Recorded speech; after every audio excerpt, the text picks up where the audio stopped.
no daba en ese contexto saludarse ni Sí. nada. No, no hubiese habido ningún problema. Ningún problema. Bueno, comentame un poquitito en qué etapa están, poneme un poquito en cuadro de situación. Te cuento. Este grupo que está acá, es del Instituto Superior Redva, se está por recibir. Ah, Están en las ah, últimas instancias, les queda un mes y pico, más o menos. Y muy bien. venimos viendo toda la teoría y demás, y justo antes de dar los temas que dabas vos, yo hace mucho, que ya del cuatrimestre pasado, quería contactarte, y después justo se fue dando la oportunidad, le mostré un par de videos, y nada, se están por recibir, así que nada, esto es para ellos. Así que nada, la idea es que puedan charlar Bien. y yo me corro un poco de la escena. Bueno, bueno, también les diría para que sea un poco interactivo que me hagan alguna pregunta que quieran hacerme. No te, Este, no te preocupes que te van a preguntar todos más cómo son. Así. bueno, adelante, adelante. A ver. Yo, Sí, acá, Ana, dale. Ana, Sí, Bienvenido, Carlos. Antes que nada, gracias. te quería consultar, bueno, primero la verdad es que lo que haces es increíble, toda nuestra corte ha quedado maravillado, nos hemos visto todos tus videos, y la verdad es que a mí me interesaría si vos nos podrías contar un poco cuáles fueron tus influencias teóricas a la hora de desarrollar los 4 pasos. O sea, cómo fue llegar a finalizar y estructurar los 4 pasos. Muy bien. Bueno, en realidad los 4 pasos del EPS emanan de los 4 pasos del esquema operativo de Alfredo Moffat, con el que he trabajado muchos, muchos años. Seguimos juntos en un montón de cosas. Nada más que los 4 pasos del esquema operativo de Moffat tienen que ver con la psicoterapia. Es decir, ahí estamos hablando de una terapia de crisis, pero no en una situación de catástrofes, desastres y demás, como si la que hacemos con el EPS en el lugar de la emergencia. Entonces, el marco teórico de los 4 pasos emanan de allí. El primero y el último tienen mucha similitud. El primero, que es encuentro, contención, tiene mucha similitud entre ambos esquemas, pero ya empieza a diferir a partir del segundo paso. En el segundo paso de Alfredo es exploración, regresión. regresión. Es decir, que hay que ir hacia atrás en la vida del sujeto, de la persona, para poder configurar, bueno, dónde la génesis del problema o situaciones que han quedado sin elaborar. En el caso nuestro, hasta me sonrío porque hasta sería ridículo que en el lugar de la emergencia, ante un hecho que está a la vista, como puede ser el atentado a la AMIA, una montaña de escombros y gente desesperada, o la tragedia de Cromañón, que nosotros a la persona le preguntemos, bueno, háblame un poquito de tu vida, cómo fue tu infancia. Bueno, por eso me sonreía, ¿no? No hay ninguna regresión que hacer. Las personas ya están afectivamente regresadas, Claro. en un estado de shock emocional muy fuerte, ¿no? Quiere decir que con el esquema de los 4 pasos, el esquema operativo de Alfredo, ese paso tendría que ver más bien con lo arqueológico. Hay que hacer un trabajo arqueológico para ir hacia las raíces del problema o hacia la historia del sujeto. En cambio, en las situaciones nuestras, con las intervenciones del EPS, es como si se hubiese producido un terremoto y están todas las piezas a la vista, ¿no? No hay que hacer ninguna pregunta hacia el pasado, aparte no tendría ninguna lógica. Y la actitud contenedora, porque por eso el primer paso ya planteamos encuentro, contención, porque es fundamental que ese primer paso se pueda lograr. Si no se logra ese paso, olvidémonos de toda la intervención. es clave. Después, si quieren, hablamos un poquitito, bueno, de las características de cuál es la actitud y cuáles son las tácticas o las técnicas en cada paso, ¿no?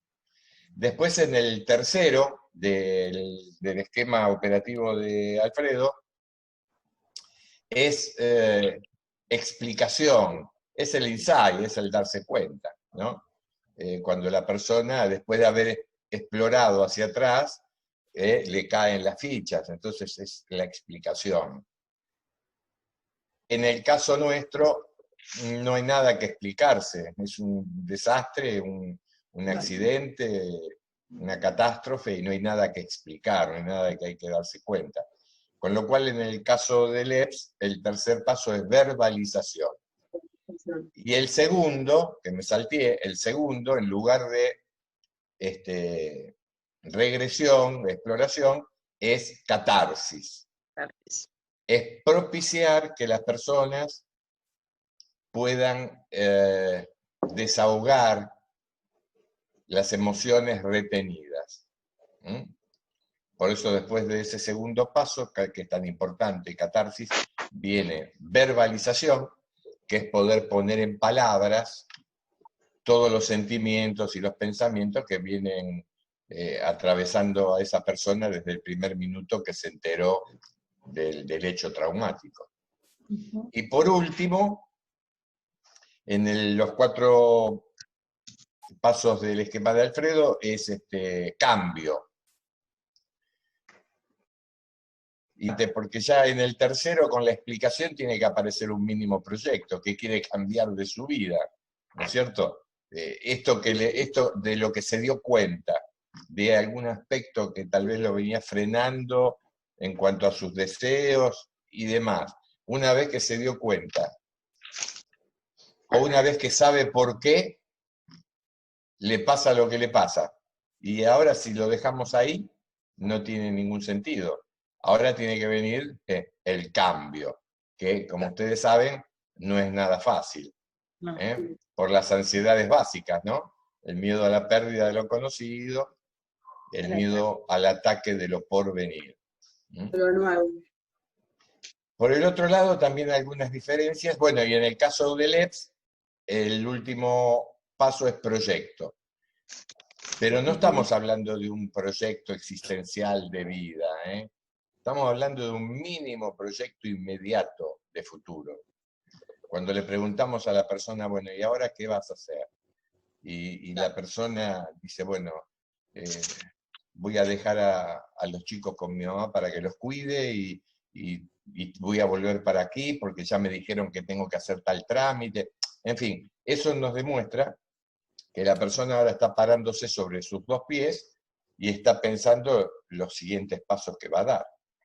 Imagínense ustedes que cuando nos encontramos con las personas, preguntarles eso sería un despropósito, porque está el shock emocional que de pronto no saben ni cómo se llaman en ese momento. Porque cualquier hecho de la característica de los que nos ocupamos nosotros, que generan tanta angustia pública y demás, situaciones de crisis, ese hecho lo que provoca es el desalojo de la cotidianidad. ¿Qué es la cotidianidad? Bueno, mañana me tengo que levantar, tengo que ir al trabajo, voy a dejar a los chicos en el colegio, después tengo que hacer tal trámite. Bueno, todo eso desaparece. O sea que todo lo que tiene que ver con el espacio y el tiempo queda totalmente desconfigurado. Por eso la persona está tan impactada emocionalmente. Bueno, así que ahí tenemos de dónde emanan los 4 pasos del EPS, pero con las diferencias que les acabo de explicar, porque son situaciones diferentes para encarar.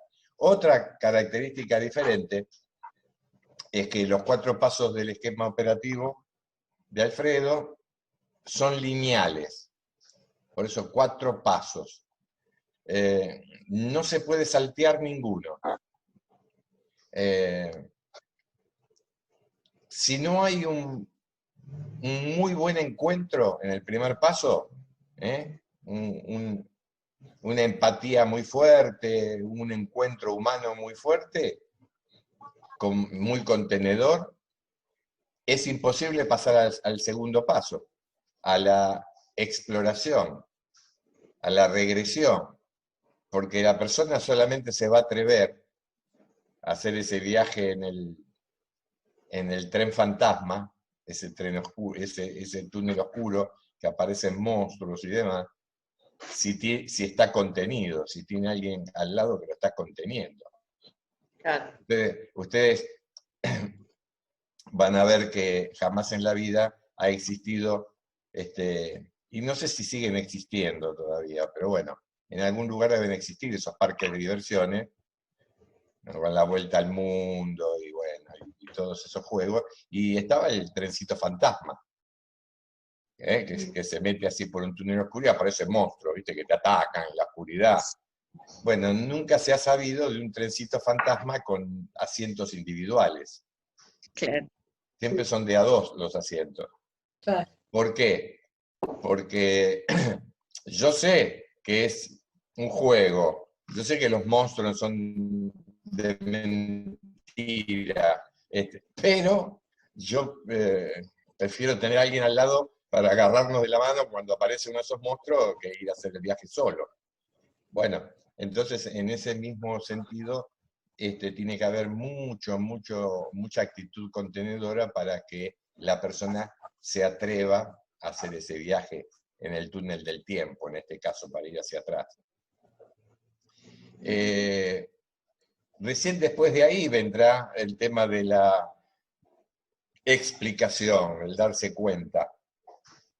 Y por último, cambio, como ya les dije, ¿no? Este último es fundamental, porque si nos quedáramos en el tercero, que la persona ya sabe por qué le pasa lo que le pasa, y se quedó ahí, sería el caso del paciente esclarecido. Es decir, que sabe por qué le pasa lo que le pasa. Pero un amigo le pregunta, bueno, pero ya no te pasa más. No, me sigue pasando, pero ya sé por qué me pasa. No tendría sentido. El tema de saber por qué le pasa tiene que llevar a que ahora modifique, a que ahora cambie, ¿no? ¿Le puedo hacer una pregunta, Carlos? Sí, Débora, aguardame un segundo que redondeo lo de la diferencia que les estaba por comentar recién y no te olvides de lo que me vas a preguntar. No, para nada. Bueno, decíamos que son lineales los del esquema operativo de Alfredo. Al principio nosotros le llamábamos a nosotros también los 4 pasos, pero después modificamos porque 4 pasos da la sensación de realmente algo lineal. En cambio, ya desde hace mucho hablamos de etapas, en modo horizontal. Entonces, la etapa 1, que es encuentro, contención. La 2, que es catarsis. La 3, que es verbalización. Y la 4, que es proyecto. Y lo que las une no es una línea recta, no es lineal, es espiral. ¿Qué quiere decir esto? Que arrancamos con encuentro, pasamos a catarsis, abrazamos catarsis, pero volvemos a tocar encuentro con la espiral antes de avanzar. ¿Por qué volvemos a tocar encuentro? Porque se imaginan que mientras la persona está desahogando, ya sea la bronca o la pena, Lo dejamos solo. No, es que se hace más fuerte el vínculo Claro. entre asistente y asistido. Entonces se fortalece el vínculo. Ahora, ahí sí pega el saltito y va a verbalización. Y mientras está verbalizando, poniendo todo en palabras, que eso estabiliza, recupera el equilibrio emocional, vuelve hacia atrás y abraza nuevamente a catarsis. ¿Por qué? Porque mientras se está poniendo en palabras, es muy probable que vuelva a desahogar y a llorar. Y si por último ya tenemos proyecto y ahí ya es el final de la intervención. Muy bien. Muchas gracias. Ahora la macana es que Débora se olvidó lo que iba a preguntar. Yo No, sabía. para nada. Yo sabía. Bueno, decide, No, Débora. no, Julio, no me olvidé. Es más, en esto justamente que estaba cerrando los 4 pasos, me quedé pensando en eso, en que no podía hacer para el EPS algo lineal, porque la contención uno no la podría sacar de paso en paso. O sea, la tiene que llevar a cada uno de ellos y tiene que volver a cada uno de ellos. En uno Ahí está. de los videos que vi, vos decías que todo el tiempo los teníamos que estar nombrando para que ellos se vuelvan a situar en su persona, ¿no? Entonces yo me preguntaba, basándome en esto que vos decías, de siempre volver, en parte me contestaste lo que te iba a preguntar, ¿cuál sería la consecuencia de esa persona que no sabe ubicarse en el aquí y ahora? O sea, que todo el tiempo estamos en esa espiral que vos decís, pero que no puede llegar al proyecto, menos teniendo en cuenta que quizás no dicen, bueno, quizás ahora voy a dejar a mis hijos, pero no salen de ese problema, ¿no? En sí. O sea, qué difícil que debe ser para el EPS largar a esa gente que contuvo tanto tiempo y pensar en la incertidumbre de lo que será de ellos después. ¿Se entendió? Sí, sí, se entiende. Bueno, en principio ahí está también, bueno, todas las tácticas, todas las técnicas que tenemos en el EPS y todo el entrenamiento de todo el equipo. Yo te podría decir que hay situaciones, intervenciones en las cuales por ahí no podemos dar al proyecto, porque son situaciones que se extienden tanto en el tiempo que todavía el proyecto está demasiado lejano. Por ejemplo, las graves inundaciones en Santa Fe. Y ahí 3 veces distintos compañeros y compañeras del equipo, en 3 veces se viajó a Santa Fe. El primer equipo que viajó no podía terminar su intervención con proyecto, porque estaba tan lejos, cuando todavía tapando las casas y aparecían animales muertos y demás, era muy prematuro. Y el segundo equipo tampoco. Recién en el tercer viaje, pudieron empezar a conectarse con el proyecto, que más o menos tenía que ver con el hecho, y bueno, ahora vamos a volver y vamos a ver qué quedó y hacer una limpieza y bueno, y reconstruir lo que se perdió. Hubo otras personas decir, y bueno, yo si todo está mal, me alquilaré una casita en otro barrio. Ahí aparecía el proyecto, pero ya en el tiempo estaba más cerca, porque ya las aguas habían bajado y ya poco a poco podían volver a sus casas, ¿no? Una unidad temática que nosotros le llamamos, en el caso de las inundaciones, no solamente la de Santa Fe, en Luján tuvimos ya una familia de los que nos encontramos en el centro de evacuados, ¿no? Porque lamentablemente fueron muy reiteradas. Ahora desde el 2014, que por suerte no se dan. Le llamamos el regreso a casa, que es tremendo. Es regresar y ver todo destruido, la marca del agua, hasta qué altura, casi cerca del techo dejó todo, ¿no? Y entonces ahí te siguen contando, ven, y bueno, con esa noche, menos mal que mi sobrino me ayudó a salir, y te van contando con lujo de detalles todo, ¿no? Con lo cual sigue todo el tema de la verbalización, ¿eh? Hay que reconstruir todo eso. Después, aun cuando no hay pérdida de seres queridos, hay pérdidas muy significativas. Y perdí los escarpines de mi hijo cuando nació, y recuerdos que son muy valiosos en cuanto a lo sentimental. Así que hay algunas situaciones en las que no es posible llegar a proyectos. Pero no en el sentido que vos lo planteaste, Débora, porque la persona todavía está en una situación de shock que no sabe dónde está parada. En eso nunca nos ha sucedido, porque por eso cuando yo arranqué explicando que tiene que ver las técnicas y las tácticas que empleamos, y bueno, y un poco el entrenamiento del equipo, es que cuando el acompañamiento está bien hecho, no voy a decir que rápidamente, pero paulatinamente la persona va estabilizándose emocionalmente. Sobre todo si la primera etapa fue bien hecha, sin invadir a la persona, respetando sus silencios, no pensando que el silencio es ausencia de ruido, sino teniendo en cuenta que una vez que ya comenzó el vínculo, el silencio comunica más que la palabra, y que la persona puede que en ese momento no tenga ganas de hablar. Entonces yo espejo a la persona, me quedo sentado al lado de la persona, pero estamos tremendamente comunicados, aunque no hablemos.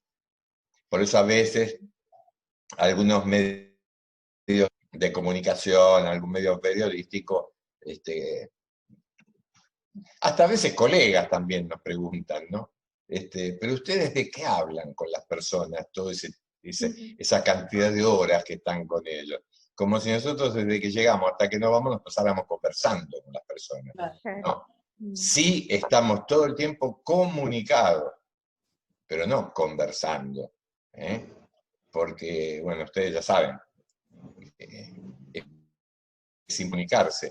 Entonces, ahí la comunicación es analógica, es preverbal, es desde la actitud física, es desde la mirada. El tono de voz cuando te preguntan algo y respondes, con qué tono de voz lo respondés. Ahí subliminalmente le estás diciendo, la pucha, me conmueve lo que te está pasando, ¿no? Me duele lo que te está pasando. Y eso es sentirse contenido, ¿no? Cuando la persona se da cuenta que está al lado, acompasando, acompañando, se conmueve con lo que a uno le está pasando. Por eso, cada vez que yo me sonrío, ustedes imaginen que me vino un pensamiento precisamente risueño a la mente, ¿no?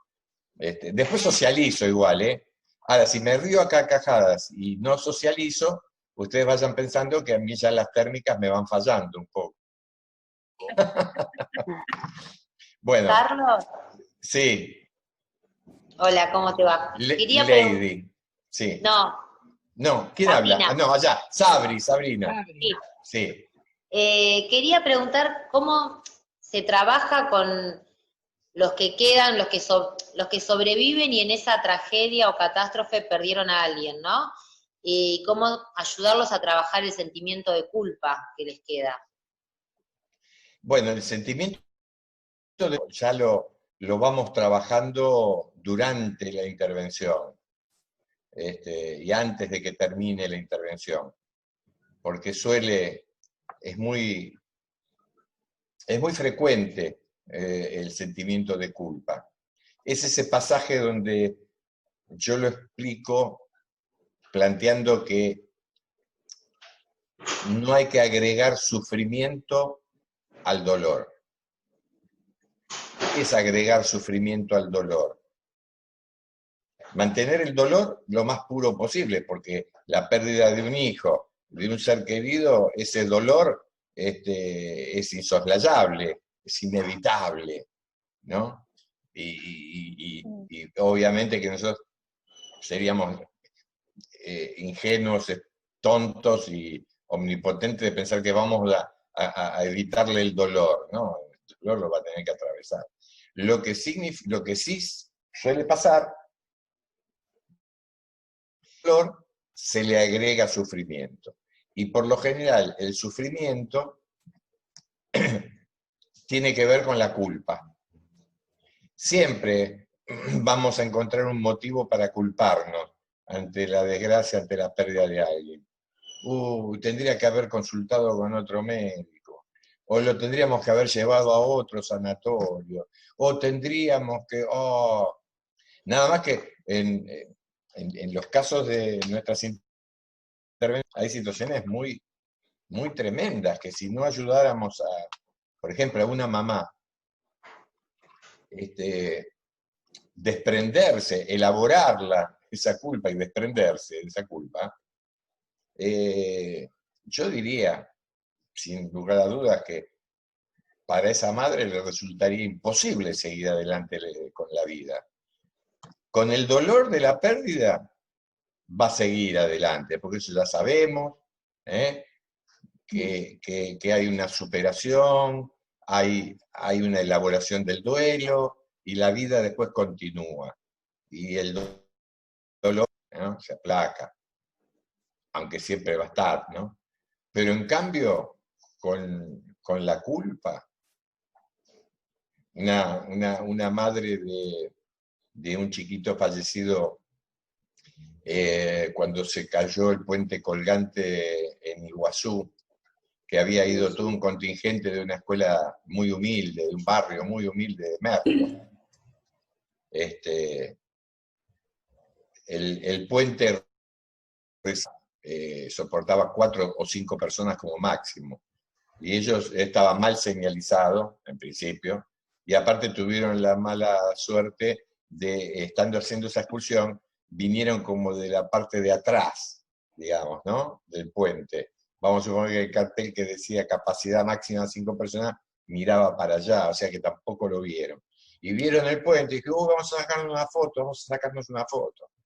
Y se subieron un montón de chicos, la directora, y el puente no resistió y cayeron al río. Murieron 8 chiquitos y la directora. Entonces, en este colegio que les contaba de Merlo, nosotros llegamos a las horas de que ya estaban todos los familiares, los docentes, toda la comunidad de la escuela enterados de lo que había pasado, y el acompañamiento nuestro, bueno, fue durante toda esa tarde y durante toda la noche, hasta el día siguiente, que llegaron los féretros con los cuerpitos de los chicos, que los iban a velar, los velaron ahí mismo en la escuela, en cada aula velaron a un chico. Bueno, y con una mamá que yo tuve mucho tiempo asistiéndola, acompañándola, en un determinado momento, dentro de todo su dolor, ya había hecho catarsis, el encuentro ya estaba dado, y se hacía cada vez más. Y cuando estábamos en la etapa de verbalización, que ella iba poniendo en palabras todo lo demás, en un momento dice, y claro, no lo tendría que haber dejado ir. Bueno, no hay que ser muy lúcidos para darnos cuenta que si dice no lo tendría que haber dejado ir, se sentía culpable. Vale. Porque el circuito es así, ¿no? Yo lo dejé ir y se murió por mi culpa. Oh, ¿cómo hace una madre para después vivir con esa culpa, ¿no? Yo sabíamos muy bien la historia de cómo cuándo se había gestado ese viaje. Y ese viaje se había gestado hacía 4 años, porque era el del final de una cruzada. Y entonces, como les repetí varias veces, un barrio muy... durante 4 años estuvieron recaudando fondos.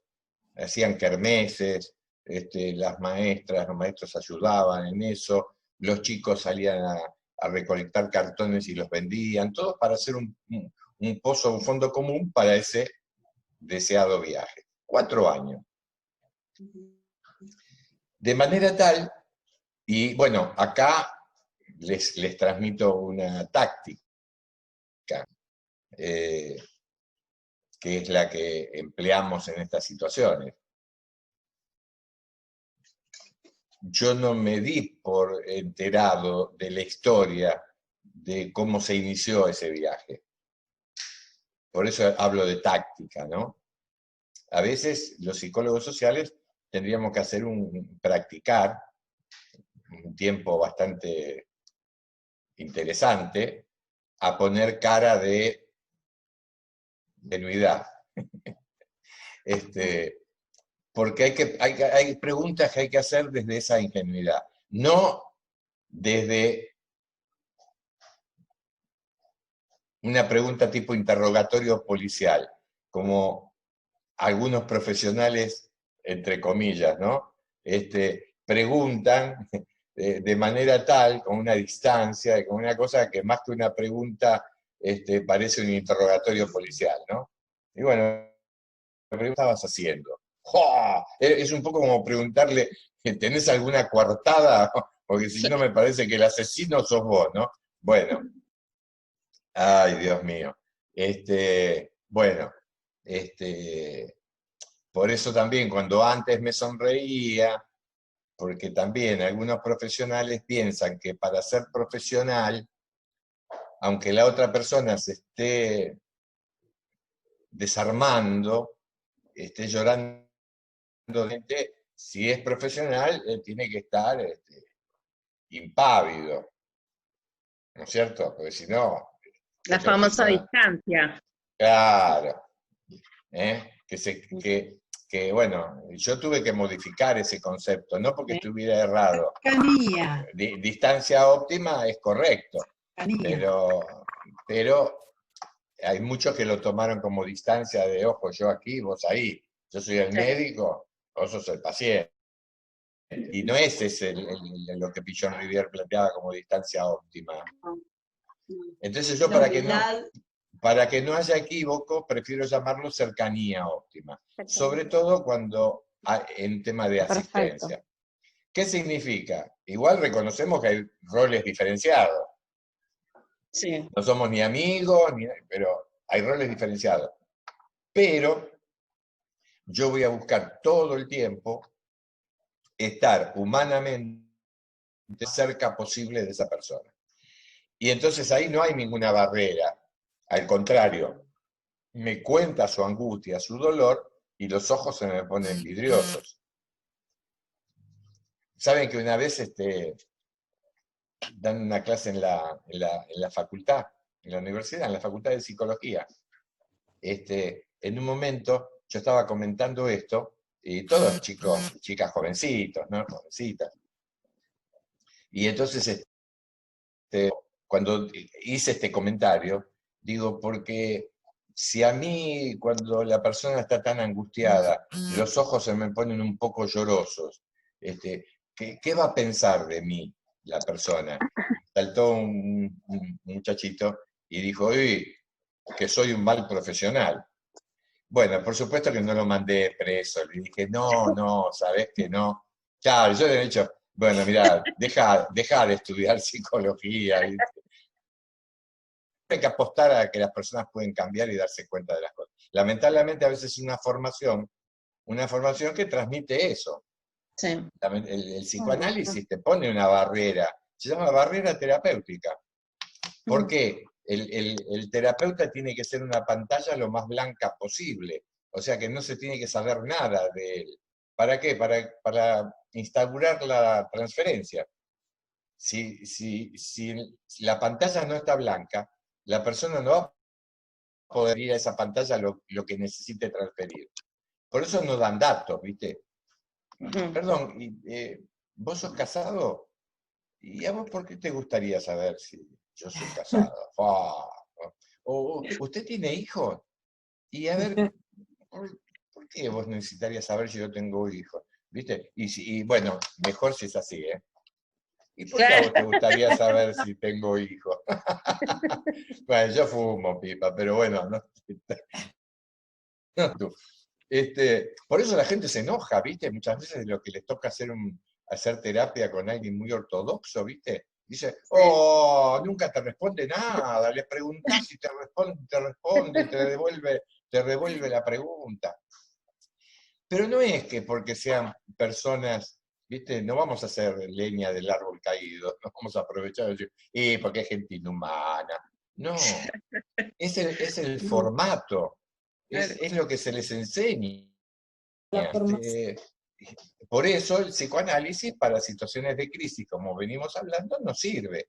Ahora, para situaciones que están estabilizadas, que uno quiere saber acerca de sí mismo y demás, está bárbaro, pero no para situaciones de crisis, porque para situaciones de crisis tenés que abrazar, tenés que sostenerle la mano, y dentro de la formación de ellos eso es tabú, eso no puede ser. Bueno, entonces, esto es, hablando de lo que piensan que ser profesionales es estar impávidos, ¿no? O el tema que estaba explicando recién, que ustedes ayúdenme por dónde andaba, porque me acordé también de los profesionales. Ah, bueno, esto de ponerse los ojos llorosos en el encuentro. No, en el encuentro. La persona ve que yo me conmuevo y dice, claro, me entiende, se da cuenta de lo que me está pasando y está acá para ayudarme. Bueno, qué suerte que está acá. En cambio, si me ve impasible, no tiene ni la menor idea de lo que yo estoy sintiendo. Sí, alguien quería preguntar algo. A mí se me ocurrió, de ver las entrevistas, se me ocurrieron varias preguntas. Una es, cuando en una de las entrevistas habías dicho, se empezó a gestar el tema de accionar en las emergencias, fue justo antes de la embajada, del atentado a la embajada. Marzo de 1992.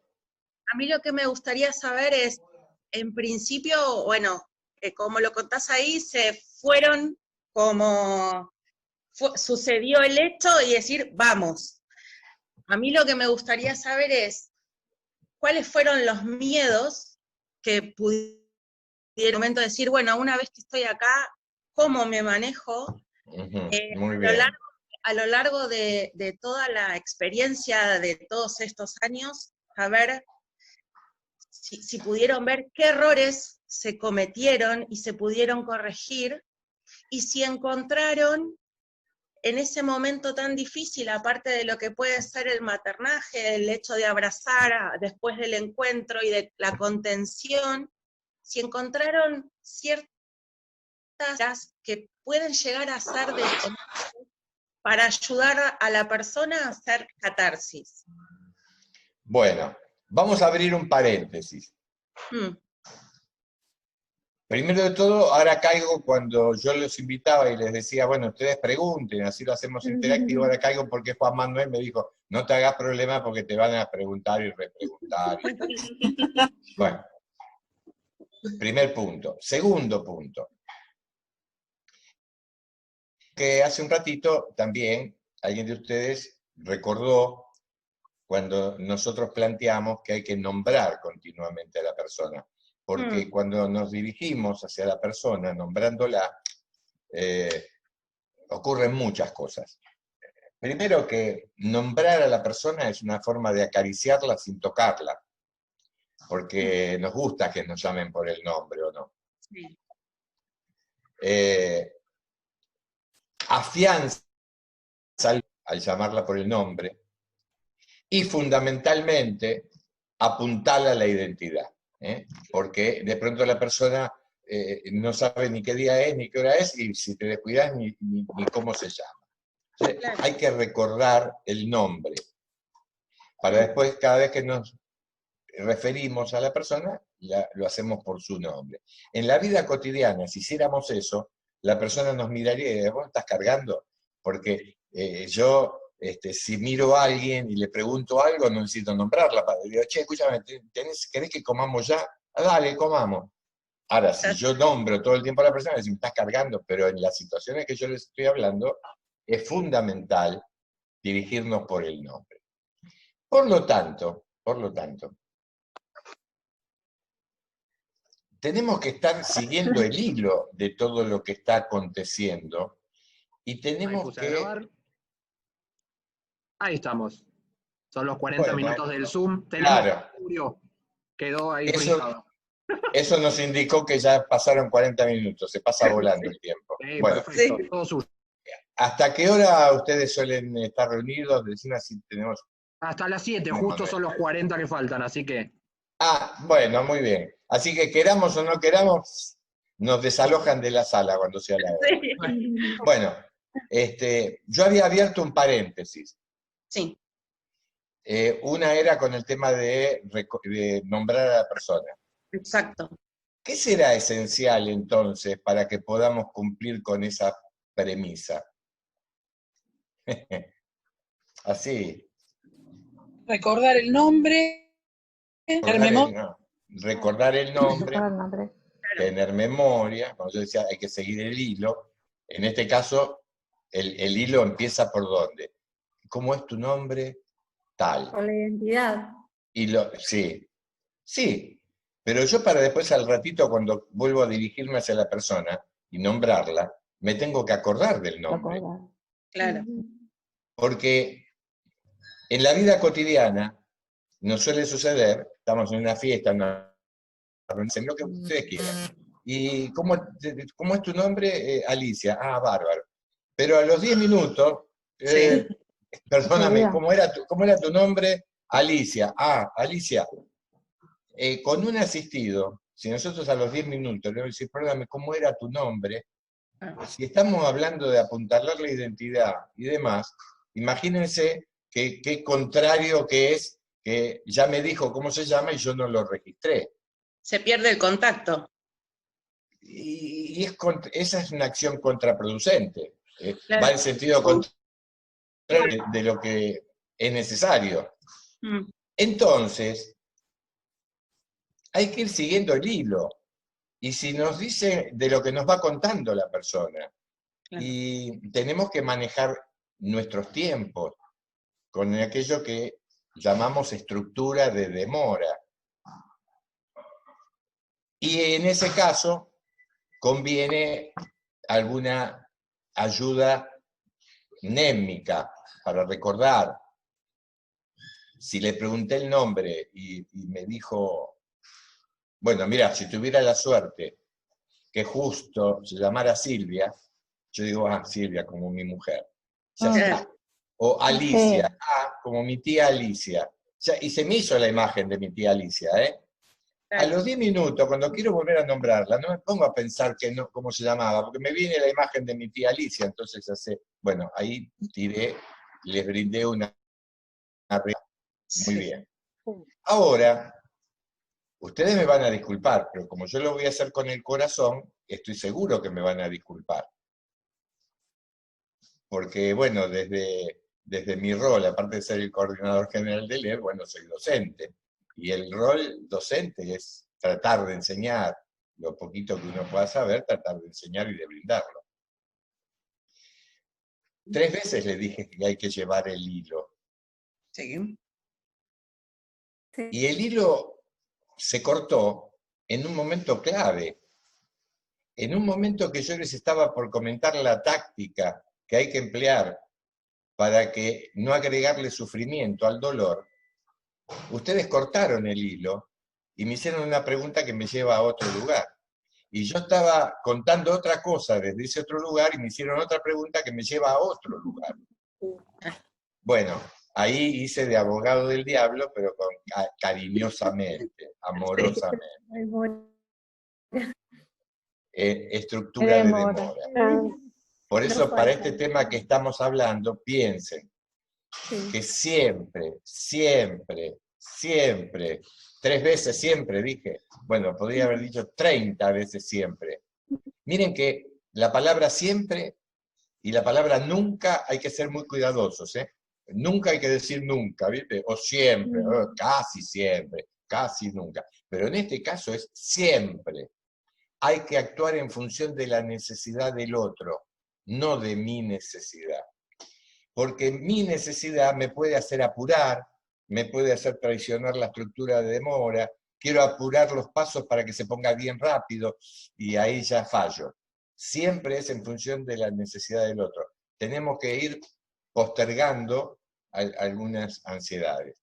Así que bueno, como yo después no me quiero sentir mal, esto es una cosa como no me quiero sentir mal, les voy a terminar de comentar la táctica para evitar de agregar sufrimiento al dolor. porque si me acuerdo después que pasen los 40 minutos, decir, y al final no les expliqué cómo es. Bueno, les decía que yo sabía cómo había empezado todo. Recuerdan que les dije que tendríamos que hacer un entrenamiento para poner caras de ingenua. El que tiene cara de muy inteligente no sirve para esto, porque suena como un interrogatorio policial. Entonces yo le dije, y Laura, contame, ¿cómo empezó la idea de este viaje? Hace 4 años que empezamos con lo del viaje. Y ahí me empezó a contar cosa por cosa lo que yo ya les conté. Y los chicos empezaron a juntar cartones para recaudar fondos, con los padres y los maestros hicimos kermeses, y bueno, yo esperé que pasara revista. Yo ya sabía, pero ahí está la táctica. Yo quería que ella pasara revista por todo eso. Y cuando pasó revista por todo eso, en un momento clave le digo, y Laura, te hago una pregunta. Después de todo lo que vos me contaste, ¿vos pensás que la noche anterior vos le podrías haber dicho, pero no te dejo ir? Entonces ella hizo un silencio reflexivo, dijo, no, claro, ¿cómo no lo iba a dejar ir? No, claro, fue una fatalidad. Bueno, fue una fatalidad, es eso, fue una fatalidad, no fue mi culpa. ¿Cómo no lo iba a dejar ir? ¿Bajo qué fundamento? Le iba a decir, no, pero vos no vas, después de 4 años de estar esperando ese viaje. Y así me ha pasado con muchos otros casos, donde aparece la culpa y vos haces todo el recorrido, que la persona haga todo el recorrido que ya te fue contando, y después haces la pregunta. ¿Y vos pensás que hiciste poco o que no hiciste lo suficiente? Y no, la verdad es que yo hice todo lo posible. Bueno, ya está. Bueno, podemos cerrar el paréntesis, pero les conté eso que había quedado inconcluso. Bien. Ahora sí, bueno, ¿cuál era la pregunta que me habían hecho? Si había alguna pregunta clave para el tema de la catarsis o algo así, era por ahí venía la pregunta más o menos. Una palabra. Una palabra. Una palabra.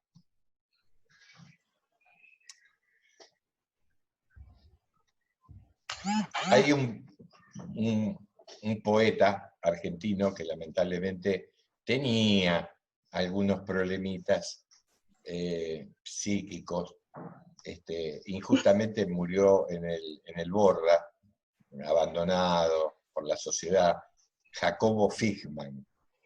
Jacobo Figman. Figman. F-I-J-M-A-N. Jacobo Figman. Alguien a quien Vicente Citolema, que es otro poeta, habrán leído conversaciones con Enrique Pillón sobre el arte y la locura. Bueno, ya es un clásico, ¿no? Y Vicente durante un tiempo lo estuvo rastreando para ubicarlo, hasta que lo encontró en el Borda. Se lo llevó un tiempo a vivir con él y todo. Y bueno, Vicente me ha contado historias muy, muy fuertes de Jacobo Figman, un poeta de aquellos, muy, muy lúcido y muy incisivo. Bueno, y él dijo, Figman, el alma escucha todas las palabras, pero solo unas. Hago pausa para que lo registren.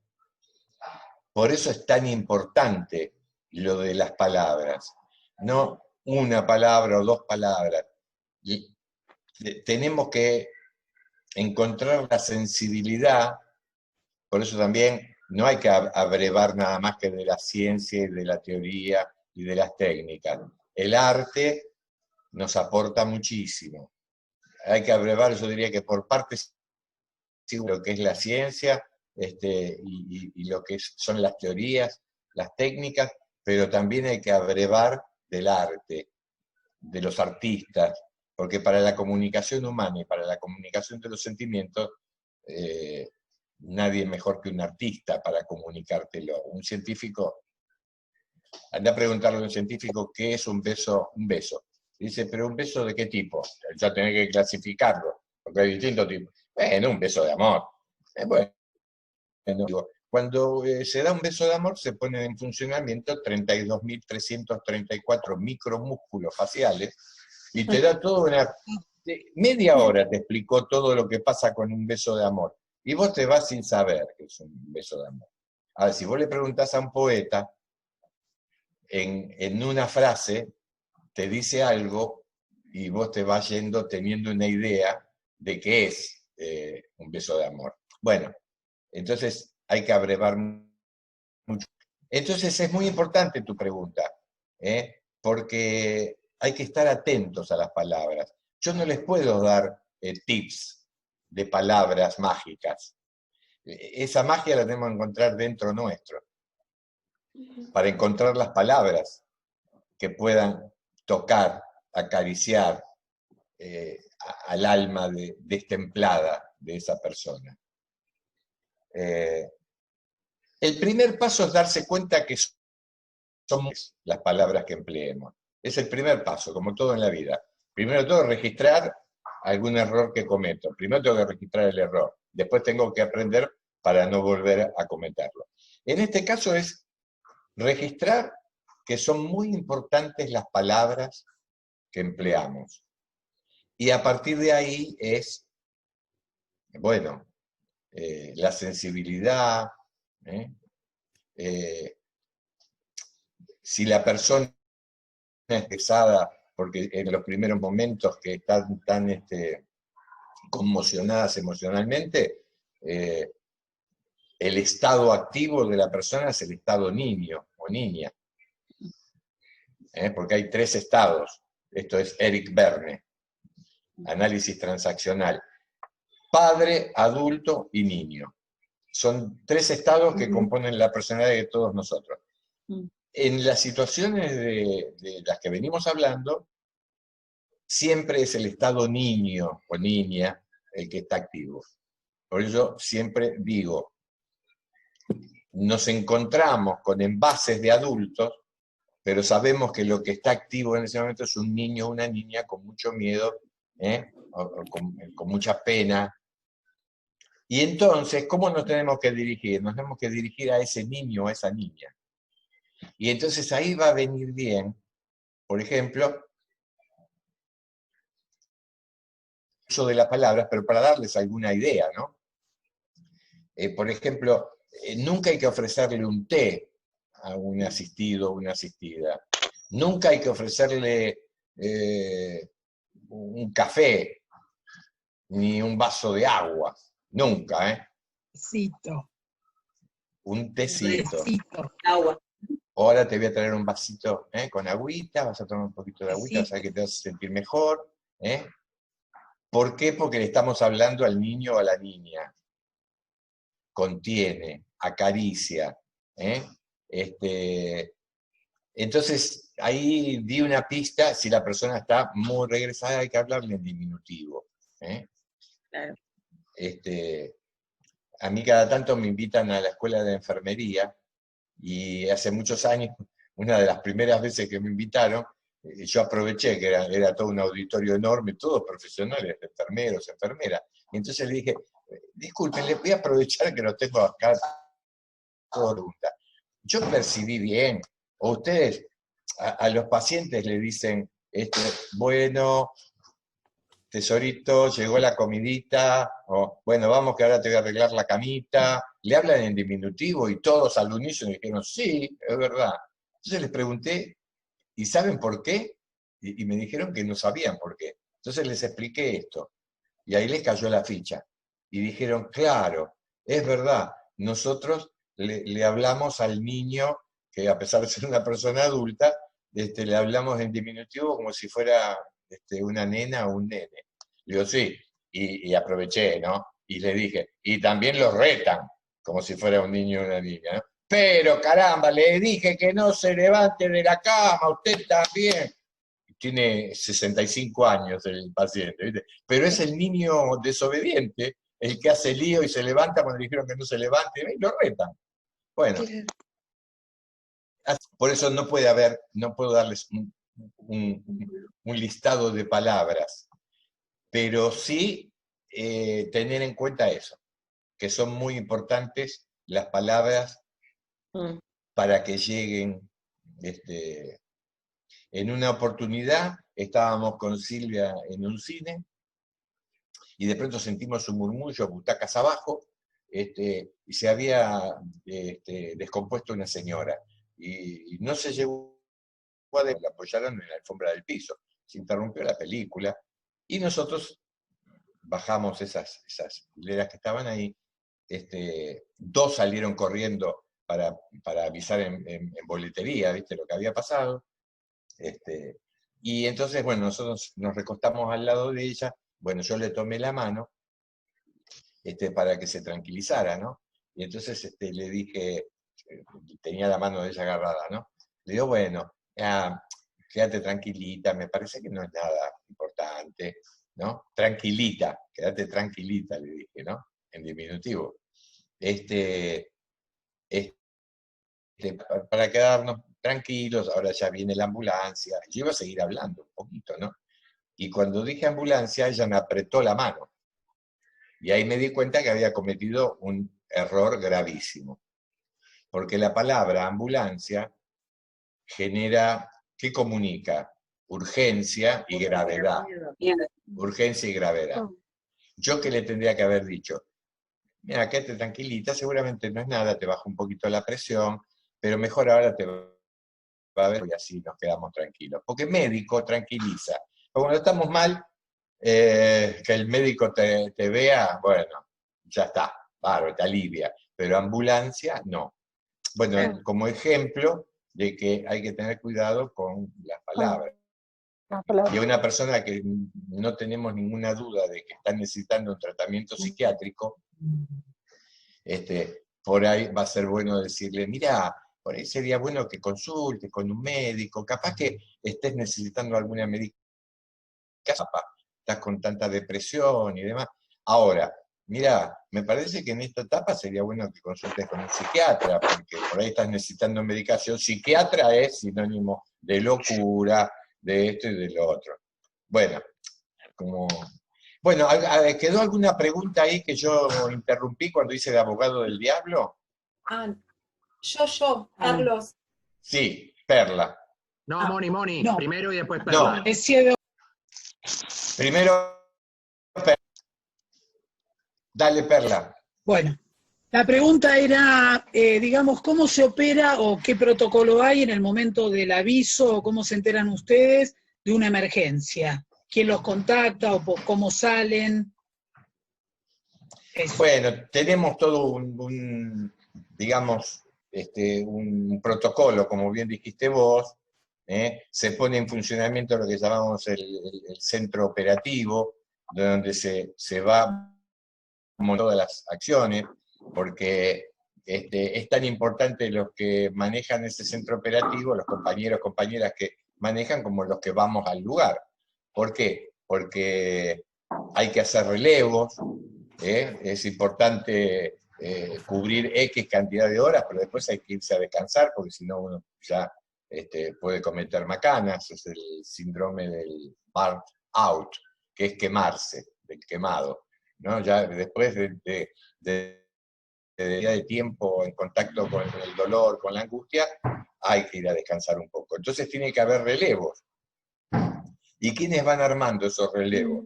Los compañeros que desde el centro operativo van recibiendo las disponibilidades de otros compañeros que se comunican y dicen, bueno, mira que yo puedo ir a partir de las 7 de la tarde que salgo del laburo. Entonces se va tomando nota, entonces en los que ya están interviniendo, se les, bueno, mira, a las 7:30 van a llegar fulana, fulano y sultano, y les van a hacer el relevo, buenísimo. Bueno. Y más cuando es alguna delegación que viajamos a alguna provincia y demás, necesitamos que el centro operativo acá organice y demás.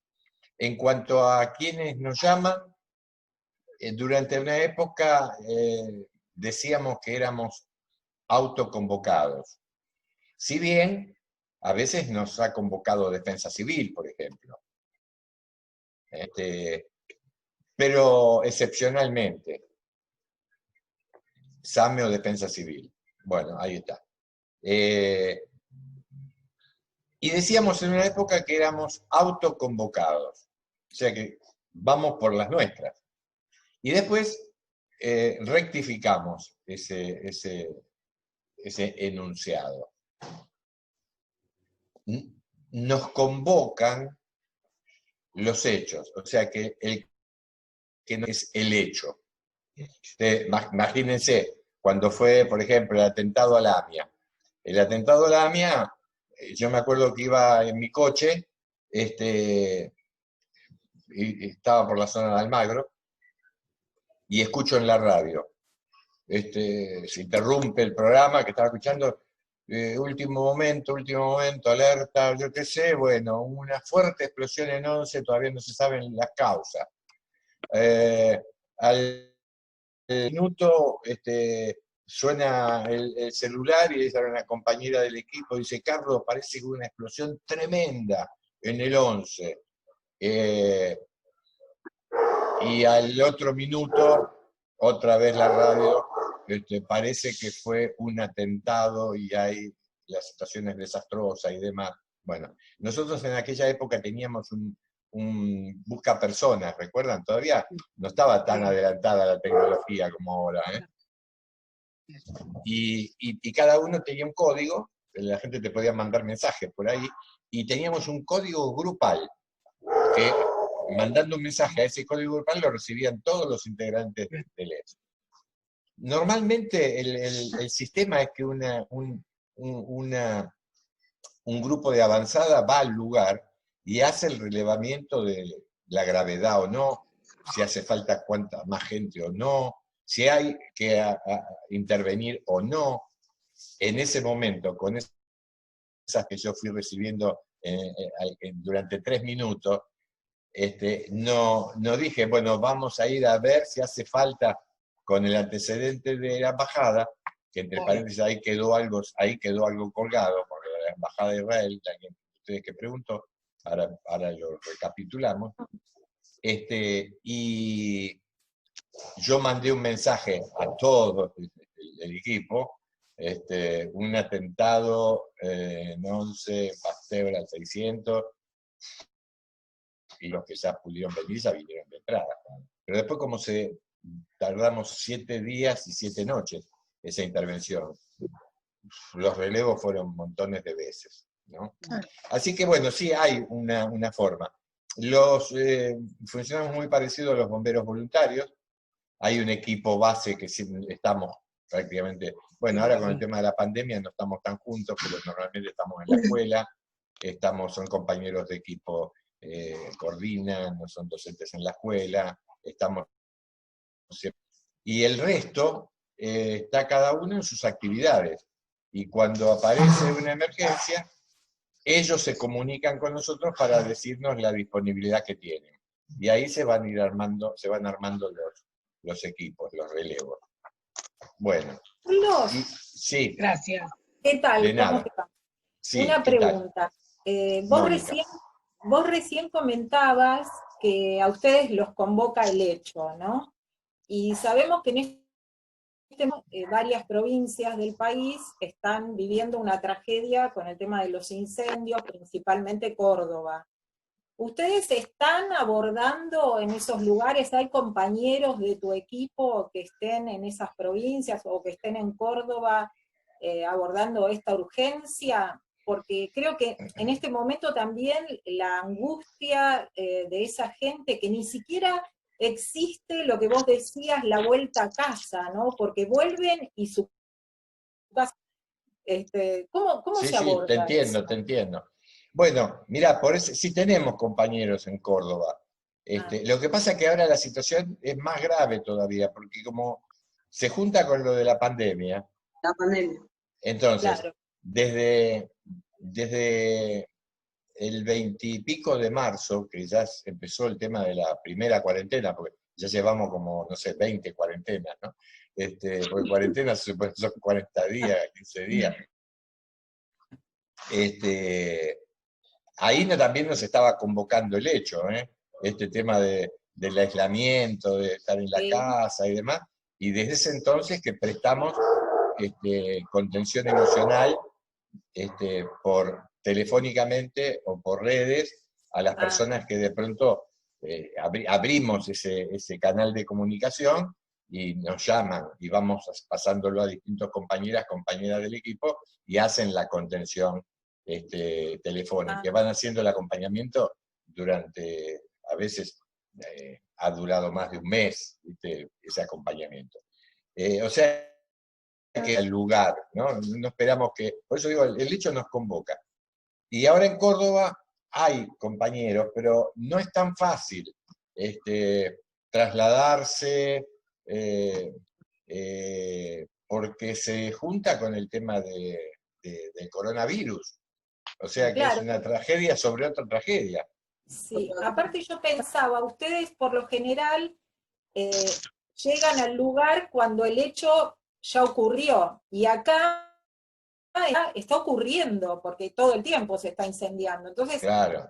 también corren peligro, ¿no? ¿Cómo se Bueno, abordan y ese tipo eso de es temas? importante también, el cuidado personal, porque, bueno, de pronto ante determinadas inundaciones y demás, bueno, hemos tenido la precaución de vacunarnos contra determinadas, ¿viste? Porque vos de pronto ahí chapoteando en el barro y demás te podés clavar un clavo o una lata. Siempre, digamos, el tema de las intervenciones en emergencias no nos convierte en superhéroes. No. Somos humanos, tenemos limitaciones, no siempre podemos ir a donde sabemos que estaría haciendo falta que estemos, pero a veces podemos. Y entonces también hay que tener esa posibilidad de, bueno, decir, bueno, no lo podemos abarcar todo. Lo que sí nos quedamos, digamos, satisfechos es que con lo que abarcamos, cada vez que lo abarcamos y dentro de nuestras posibilidades, es una intervención, sabemos que son necesarias y que fueron importantes, pero no nos desesperamos si no podemos llegar a todas las que quisiéramos llegar.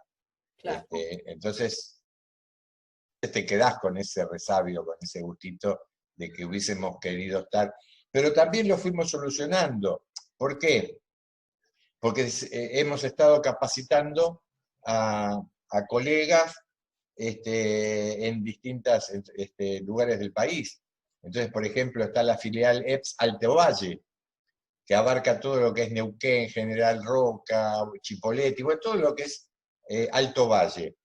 Y ellos ya han tenido muchas tenemos que ir de acá, tenemos que ir hasta la Patagonia. Ya hay un equipo allá. Y hay un EPS en Mar del Plata y hay un EPS en Uruguay, o sea que ya pasamos la frontera, ya desde el 2005, que también han tenido muchas intervenciones. O sea, cuando nosotros arrancamos, un poco el horizonte nuestro, los referentes más importantes para nosotros eran la Cruz Roja. Y viste que la Cruz Roja es internacional. Bueno, muchos medios después a nosotros, no, Cruz Roja del Alma, ¿no? Porque, claro, y yo decía en aquellos entonces, ¿no? Decía, bueno, alguna vez por ahí el EPS va a ser un EPS internacional. Bueno, el primer paso está dado, porque ahora existe el EPS Uruguay, y estamos siempre en comunicación con los mismos otros filiales que existen. Entonces, cuando pasa algo ahí, ya sabemos que hay compañeros que acuden, intervienen. Bueno, ¿cómo andamos de tiempo, Juan Manuel? Para dejar unos 5 minutos para la despedida. Sí, es eso, ya quedan 8 minutos. 8 minutos. Así, bueno, exacto, te lo digo, el Zoom bien. es avaro en eso. Bien, porque yo diría que en cualquier situación de la vida cotidiana tendríamos que tener en cuenta los 4 pasos del EPS, no solamente para las emergencias. porque eso está exento de tener que contener a alguien que un cachetazo de la vida, o que está pasando por una crisis emocional. Entonces es bueno. Y hoy, bueno, nos hemos encontrado, catarsis no hicimos, porque no hizo falta, por suerte. Verbalizar, sí, verbalizamos un montón. Y bueno, el proyecto, que es ir despidiéndose.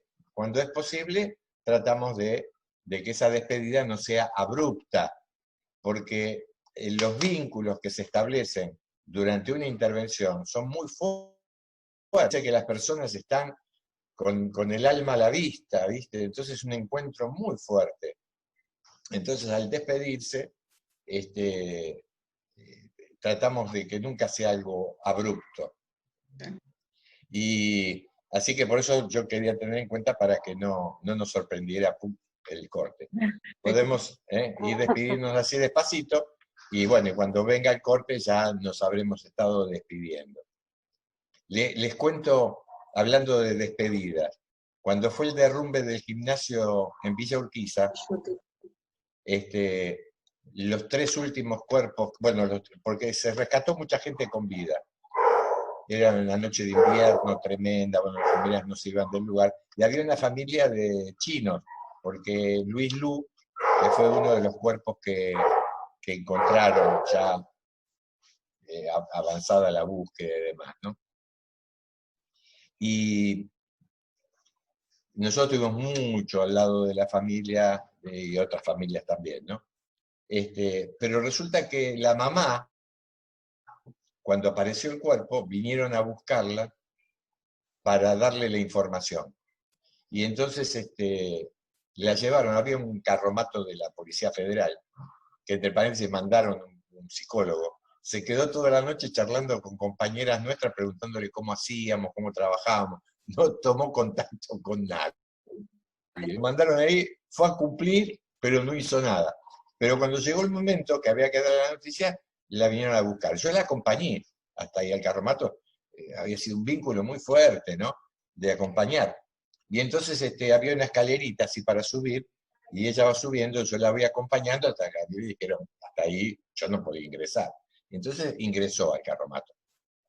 Yo me quedé al pie de la escalerilla esperándola.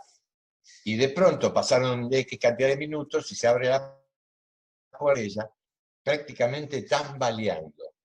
Si yo no me doy cuenta, no estoy tan atento, ¿no? Y subo la escalerita esa para agarrarla de la mano y ayudarla a bajar, la dejaban bajar sola. ¿Y por qué estaba así tambaleando? Porque antes de darle la noticia de que había aparecido el cuerpo del hijo, la inyectaron. Y entonces estaba zombie. Fíjense, ¿no? Es tremendo eso. Es tremendo.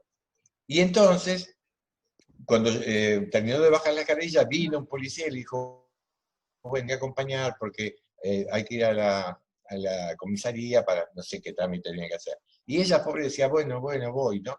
Y estaba ida, totalmente ida, y acababa de enterarse que había aparecido el cuerpo del hijo. Yo la acompañé. Y drogada. Sí, y yo la llevaba del brazo hasta el patrullero. Un policía le abrió la puerta, y entonces ella empezó a entrar al coche, ¿no? Yo me quedé parado detrás de ella. Y cuando ya estaba con medio cuerpo adentro del coche, veo que... ¿Qué pasó? ¿Y saben para qué retrocedió? Para darme un abrazo.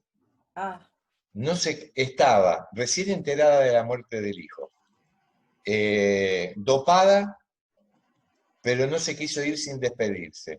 Y me dio un abrazo, que con ese abrazo, ¿qué me dijo sin palabras? Gracias.